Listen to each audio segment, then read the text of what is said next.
อ๋อ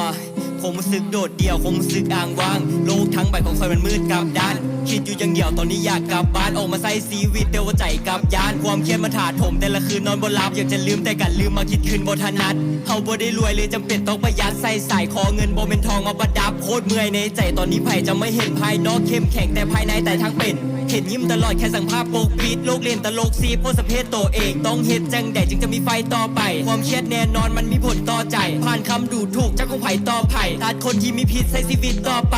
อยู่หลายคนให้ระวังคำเว้าอยู่คนเดียวให้ระวังความคิดขอโทษพ่อแม่ที่บ่เชื่อคำเจ้าจนมาฮู้ด้วยตัวเองตอนมาใช้ชีวิตตอนยังน้อยและยังใหญ่ไวๆเฮาจึงบ่ได้ติดอยู่ภายในกรอบแต่ลองได้ออกจากบ้านผจญภัยอยากจะย้อนกลับไปตอนยังน้อยอยู่ตลอดบ่มีเงินจะมีไผมาอยากสนอดเอาแหละแน่ว่าเฮาคนยากจนบางคนเงินหมดก็จำเป็นต้องไขดินแต่อย่าซาคำคนเฮาบ่ได้ขอเข้าไปกินบ่ต้องรวยล้นฟ้าขอแค่หาความสุขปล่อยทิ่มไปถ้าใจมีความทุกข์เงินหันมันบ่สำคัญตอนมีแต่ว่าแม่สำคัญที่สุดคือตอนเฮาบ่มีดีหรือชั่วเฮาก็ฮู้ตัวเฮาเองชีวิตต้องใส่เฮาเลือกได้อย่างจะเป็นขอแค่เพียงบ่หันฮ้อนคนอื่นเฮาก็คือคนหนึ่งที่ต้องเป็นตัวเฮาเองมือใดเมื่อยอยากให้ก็มาบ้านเฮามาเอากำลังใจแล้วค่อยไปสู้ต่อปัญหาต่างๆที่เข้ามาลายล้อมถามใจตัวเองเบิ่งว่าพร้อมจะสู้บ่เยี่ย